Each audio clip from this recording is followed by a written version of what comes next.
neighborhood that really advocates creativity. And it also inspires amazing visionary people that aren't, don't yet have that kind of global reach, like Sivan, who's with us today and has opened this amazing store in Fujimoto's building on Palm Court.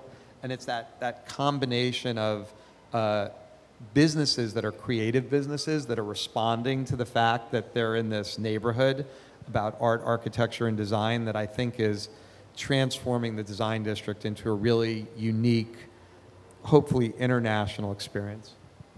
Yeah, I mean, it's interesting. We got in yesterday, and I had not been to Miami in a couple of years and hadn't been here before, and James, same thing. Yeah, same here. And I mean, James, what kind of sense did you get walking around? I mean, it definitely has a unique feel, right? It doesn't feel like anywhere I've ever been. I'm lucky to do a fair amount of traveling, but Miami had escaped my path so far, and it definitely has its absolutely its We're own feeling. unavoidable at some point. I'm happy to be here. It's great, and the space is incredible. I mean, you really turn a corner, and it's one thing. You turn a corner, it's another thing. There's always something to see, and it has its own energy for sure. Yeah. I mean, I also wonder why do you think this place makes sense beyond the fact that there are obviously boutiques here for these brands, but why do you think a place like this makes sense for an event like Watches and Wonders? Well, first of all, if you look at Palm Court, and there are some amazing brands that aren't in Palm Court, but it's obvious that we, inspired by the dedication, creativity, the design and engineering that goes into watches, wanted to make a venue that could showcase that. And I mean, to have the kind of design that's here, Buckminster Fuller is one of the iconic visionaries of design and engineering, and so to have his dome surrounded by all these incredible watch boutiques and jewelry boutiques is, to me, really inspiring. And we were careful, we chose Fujimoto. I think he's one of the most inspiring living architects. He's definitely the kind of architect who hopefully we'll see someday receiving the Pritzker Prize. He's in that kind of caliber. And to have him design the building that would sort of showcase this area was an inspiration for us. So we're playing off of each other, and that watch industry, like the car industry, like architecture, like the furniture industry that I work a lot with in Design Miami, they're all about this design and engineering, and they're very specific. And I think that having a place that celebrates that will enhance the overall experience. Yeah, I 100% agree. Something we think a lot about at HODINKEE is how to put watches in kind of a bigger context, and I think a place like this shows that off really, really well. And I wonder how you think about the way, both on a larger scale and maybe just for you personally, how these things interact in people's lives. Watches, architecture, design, fashion.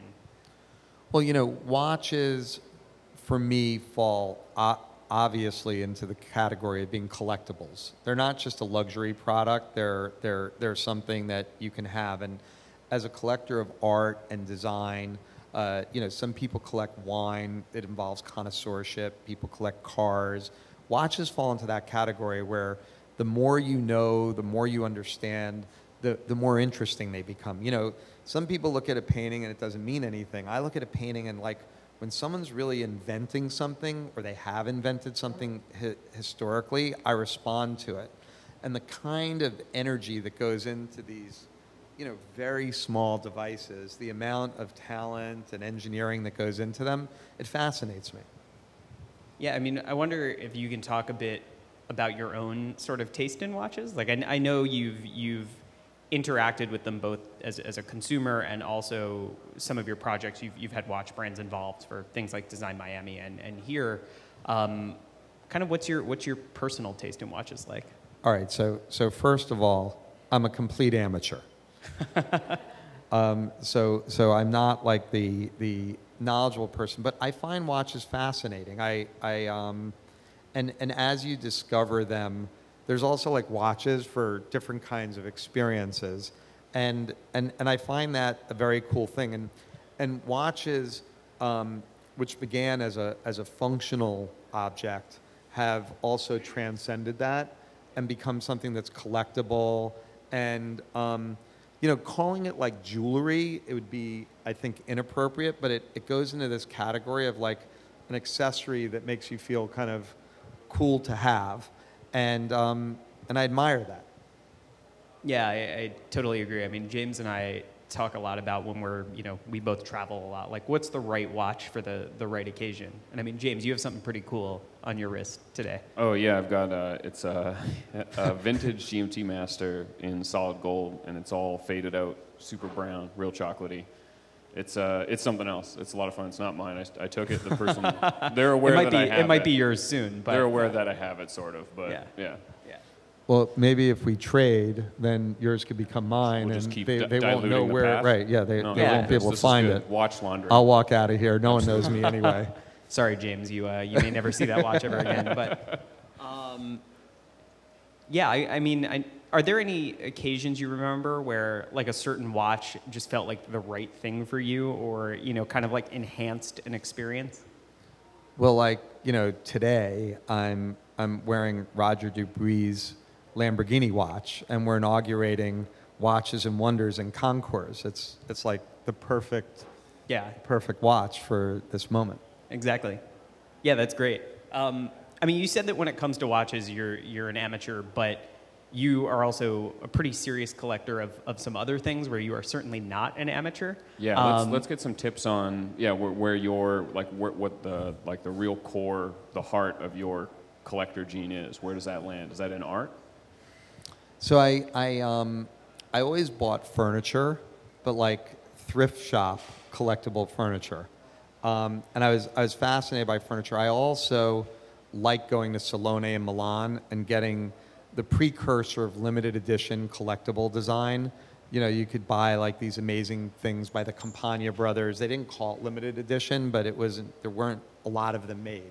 Right. And what I was really inspired by as like a collector, because I wasn't thinking about design as collecting, was art. And with art, it's this interesting odyssey. Like I think if you're really a collector, what happens is you buy something, you put it up, you interact with it, and then you want to have like more things by that artist because it's inspiring, or it leads you to something else. And an example is, I was collecting, and I was very young, I didn't have a lot of money, but it was in the late 80s, early 90s, I was collecting a lot of the young California artists. And then I realized like they all had one teacher, John Baldessari. And his work was like expensive, but it wasn't that expensive. And I was thinking like, if I'm collecting all of them, why wouldn't I collect like one of the great conceptual artists of our time, certainly one of the most important living artists in the United States or the world? And so I started to collect John Baldessari. Well, once you're collecting John Baldessari and now you're collecting conceptual art, which is what I was doing, I had to go and then buy a work by the father of conceptual art, Marcel Duchamp. And so that's like an example of how I collect or have slowly collected. Went deeper. Yeah, like you're living with it and growing with it, and it's influencing you. And it's interesting for you to say, like, when you got into it, you didn't have a lot of money and you were buying things that weren't necessarily that expensive. Do you think that's still the case now? Someone could get into it at basically any level? Yeah, I still feel like I don't have a lot of money. Well, especially as you kind of level up what your interests are, right? Like it's there's like a market side to it. I think that people can get inspired. One of the things that I collect, which is still expensive, but not anything like art, and it's probably the most important kind of thing you can collect in the history of art, or one of them, is Goya's first edition prints. You can get a Goya's first edition print for probably $5,000, maybe $10,000. It's a lot of money. I'm not saying it isn't, but when you think about what art sells for, and my 18-year-old son is studying art history in high school right now. So he's studying from the beginning of time until now, all of that. So there's 250 works that they're studying in this class, and one of them is Goya's Disasters of War etching No hay remedio, which we have on the wall in my house. So I think that money is a factor, but there's also ways to collect amazing things, and you can do it in different budgets. Okay. And if you were to extrapolate that to not necessarily just the money, but the taste aspect, what tips would you give someone who's kind of starting out in art or, let's say, the appreciation of architecture to develop your taste? Well, I think that whatever it is, whether it's watches or architecture or art, you need to engage. And so you need to begin to learn. You need to take some risks and then learn from those risks and build. And it's not something that will come to anybody immediately. What will come immediately, or what came to me, was this like connection. Like I felt some connection to art that I couldn't explain that was drawing me to it. So that was like an intuitive kind of thing. But then you need to build on that with real learning and experience and time. And so it's not just the investment of money, it's the investment of time. And time is not even the right word. It's the investment of yourself, your real interior self. Looking at making an investment in further enthusiasm, studying, that sort of thing. Yeah, and engaging. You know, like it's when you look at it, does it like resonate with you deeply? I'm not really a connoisseur of music, but some of my friends can sit and they'll know whether a certain classical concert is a good one or a bad one. I have no idea, you know, like, because I don't connect that deeply with music. I like music, I enjoy sitting in the concert, but I don't understand it, and I certainly don't see it mathematically, which some people can do. And so for you, it's more of a gut thing. You were already wired to like the art and architecture and such, so getting deeper and deeper into it was just kind of a natural path. I think that real collectors end up having some connection that they can't explain, and that drives them to go deeper and deeper. And that's why some people collect wine and some people collect art. Yeah, for sure. Some people collect all of it. They get drunk and then look at the art. They're really happy. And it's an interesting concept that you use. You used the word engage a couple times, because that's literally what you've created here, is the ability for someone to walk into an area and engage with these things in a real way, whether that's watches or art or architecture, design. We're trying. We're really working hard. Our team's amazing, and part of it is like doing what we're doing now with Watches and Wonders and Concours, to not just have the place, because there's the physical place, but then to have the content and celebrate fine watchmaking, and have what I think, I think we can have the best watch event and high jewelry event in the United States. I think that like we can do that, and the Design District is a perfect place to do that. There's a lot of those businesses here, so it's not like you're just going to some convention center somewhere and like walking into something that's fabricated. We can integrate some of the exhibit spaces for people that aren't here in these amazing showrooms, and that's what our goal is. Similarly, like with Art Basel, we advocated Art Basel from the beginning. Design Miami, the furniture collecting show, which I co-founded, started here. It's like part of the DNA of this neighborhood that every year we engage in that moment. And so it's both like a permanent place with amazing stores. You can go to IWC downstairs and have the store, but you can also come here for Watches and Wonders, which is like an augmented moment to focus on it. Or if you're interested in art and design, you can come here during Art Basel. I mean, this year, it was insane. Like, Bono came for the first time in 5 years. Yes, that's the same guy who showed up at our hotel, our 12-room hotel in 1991. But he came in auction red. And first of all, how proud are we that we're part of, his investment in trying to help resolve the AIDS issue in Africa. That's a great thing to be associated with. But also, it was the first time in 5 years he did a red auction, and he chose this neighborhood. He chose it because of our connection to Art Basel, and also because of what it stands for.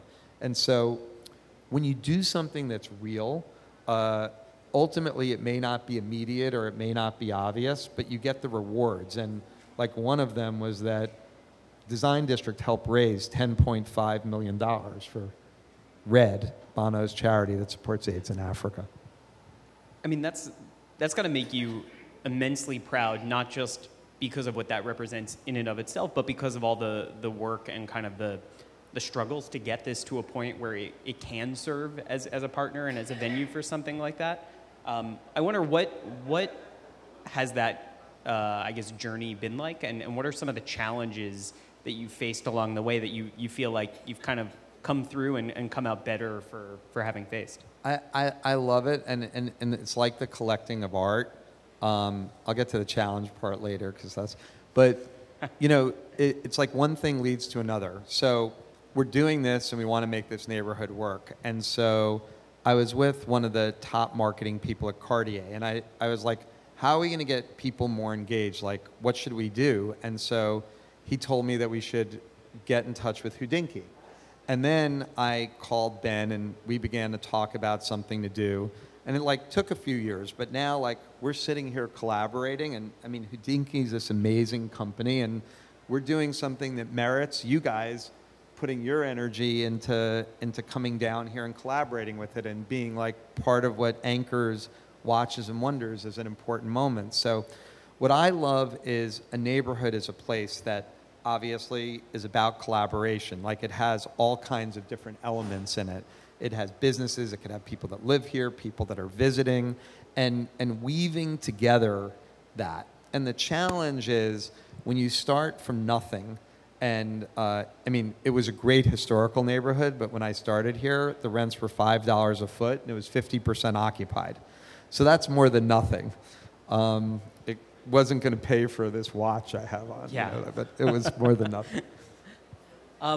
I wonder where do you see, before we're going to have to wrap up in a bit, but where do you see the future of this? How do you see this growing? How do you see this kind of weaving itself even more deeply into the fabric of Miami? Well, you know, we really just opened last year because even though a lot of the shops were here, it was a massive construction site. And now I think we need to spend the next year or two really solidifying what it is and having a lot more places open, which is what's going to continue to happen, and developing more critical mass, building on Watches and Wonders. You know, I hope we can come back in a year or two and say, it was amazing what we did in 2019, but oh my God, how much has this grown and how much more vital and important is it?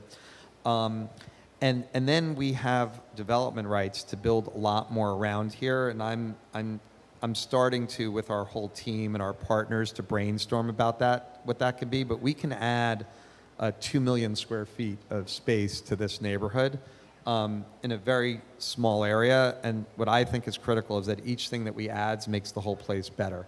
And that'll be residential, hotel, office, but hopefully with a more you know, contemporary sort of attitude and product. Great. Well, we're going to take a couple questions from the audience in just a second, so start thinking about what you want to ask. Gray, our producer, will have a microphone, so if you raise your hand, we'll call you out, and Gray can get you a mic.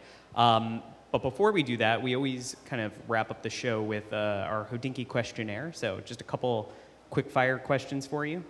The first one being, what's a watch that's caught your eye recently?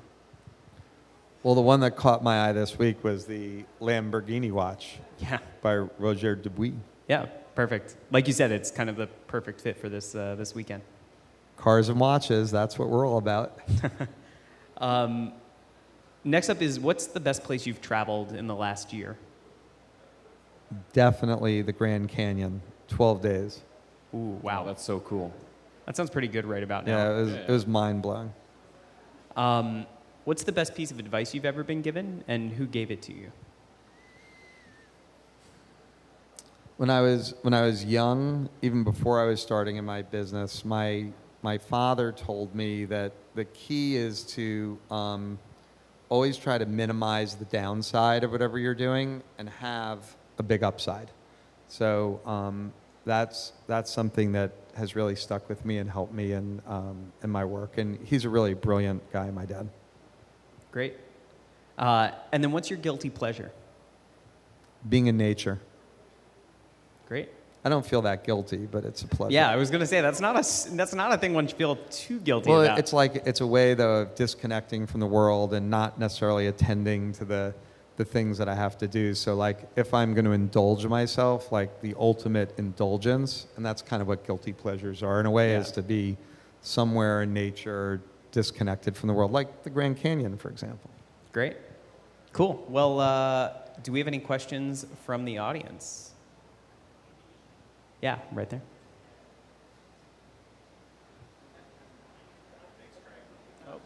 We gave you intentionally the mic that doesn't work. That's the whole strategy here. We just hit the switch on the Great. mic. Turn it on. Oh, there we go.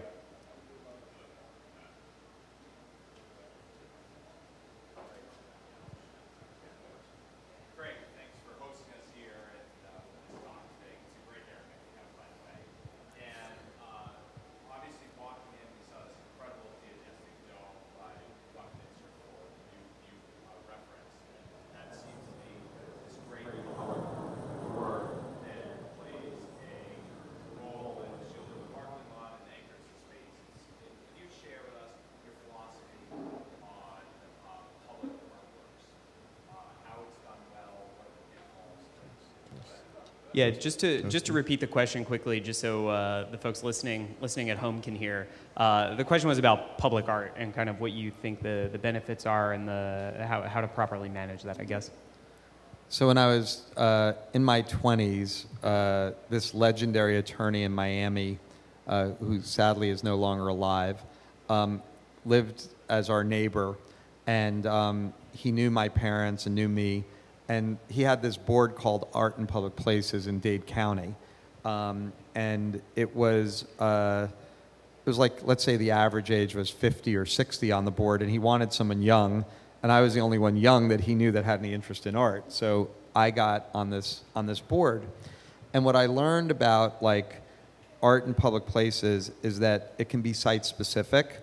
You know, you can buy a great sculpture and plop it on the square, and there's nothing wrong with that, or you can do things that are site specific.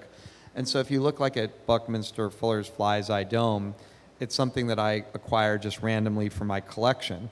But then in the center of a plaza, surrounded by all of these amazing things, and as a way to go down into a parking garage, it was like, you know, I thought a genius structure. You know, like it was just what better way could you have to access a parking garage? And generally in the neighborhood, you know, when you think about it, parking is usually the ugliest part of any project.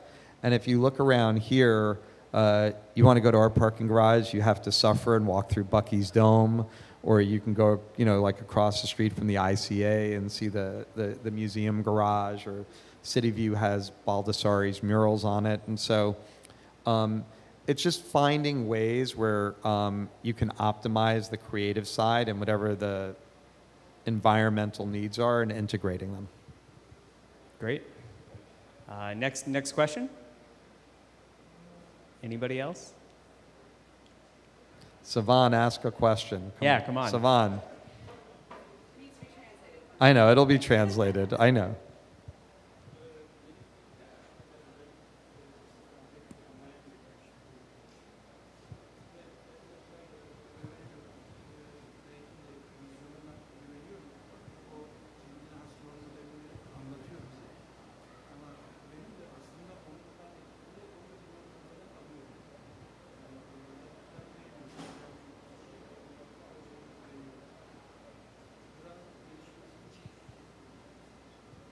Actually, it's not a question that he has. He's just saying his things about you. He says, I'm taking you as a role model as well. This is my first experience in States, and I'm watching you and I'm learning from you, he says. That's all. Thank you, Savan. It wasn't a question, but thank you very much. Yeah, we'll take that. I do appreciate it. All right, and we're going to, we have one more question here. What's your opinion on social media and just media in general, like HODINKEE, and the influences on watches and arts and just life in general? I think a lot of us are here, obviously because of HODINKEE, we were invited. How would things have played out maybe in the 80s when you were around without the influence of the internet? So my opinion of social media is please follow me on Instagram. That's really what this was all about. Yes. Yeah, link in notes. You know, it's a great question. We did this project on the beach called Aqua, and it was, you know, like the most famous residential project in Miami Beach at its time. Harvard came and studied it. Rizzoli did a book on it. I mean, to market a project like this, we needed to buy some ads in the Miami Herald, maybe buy an ad on the New York Times Magazine once a month, get some amazing PR. So if you got a story in the New York Times and some of the magazines and all the amazing local publications like the Miami Herald, and you threw a few parties, you were like the marketing genius of the century. I mean, that made Aqua famous. And today it is so confusing how to market because it's essentially become diffused. It used to be controlled by very concrete channels. And now there are so many different ways, and everybody is their own media company. Like everyone is their own magazine. What is a Facebook page or an Instagram? You are your own magazine or your own newspaper, and it's challenging. I think that social media is really important. We invest a lot in social media. I was joking, but I do my own Instagram, and I do it more like because it's fascinating how much you learn when you engage in this stuff. And now we meet so many of the influencers because they're coming around, and a lot of places like they want to charge fees if people want to do photo shoots and things. In the design district, I mean, there's like 100 photo shoots that happen here a day. From someone taking a selfie to an Olympic athlete with a crew of 6. And I think it really having a place where people want to be photographed is an important part of any business success going forward. That's great. Well, before I guess we finally wrap, because we're almost being chased off stage here, but... I own the building, don't worry. Oh, perfect. Good. It's good to know somebody. I got your back. Perfect. We always close every episode asking for a cultural recommendation, and I think we're in a pretty lucky position that I can't really think of anyone better to give a Miami-based cultural recommendation than you. So can you give us something that, whether it's for folks here when they're done here today or people listening the next time they're in Miami, something they should definitely go check out? So there are these little booklets, but just first of all, walk around the design district. There are amazing art, architecture, and design installations from Mark Newson's Fence to Zaha Hadid's Elastica to Urs Fischer's Bus Stop. And the Museum Garage, a lot of things I mentioned. And then I suggest you go into the ICA and the De La Cruz, 2 museums, one privately owned, one public, both which are free, and that's very important to us. There's a lot of things you could do in this neighborhood without spending any money, and that means a lot to me. And then go up to the Larry Bell Show and do what I recently did with Kanye West. You need another person, but one of Larry's installations is there's like 2 chairs facing each other, and there's this kind of like mirrored kind of contraption in the middle. And what happens is your friend sits in one chair and you sit in the other, and you merge into one person. You kind of got to line up your noses. But like with Kanye, all of a sudden I had hair. It was miraculous. And so, that's like a great artwork. It's a historical work by Larry's. It'll be up for a while. So that's where I suggest you end your cultural journey in the Miami Design District. I think James and I know where we're going right That's after a great tip. Yeah. You both have hair. That, so. Awesome. Well, thanks so much for joining us. This was great. It's amazing to have you host everybody here this weekend, and I'm excited to go check some stuff out. I've never been here before. Thank you, guys. Thank you so much. Really Thank you. pleasure. Thanks, everybody, for coming.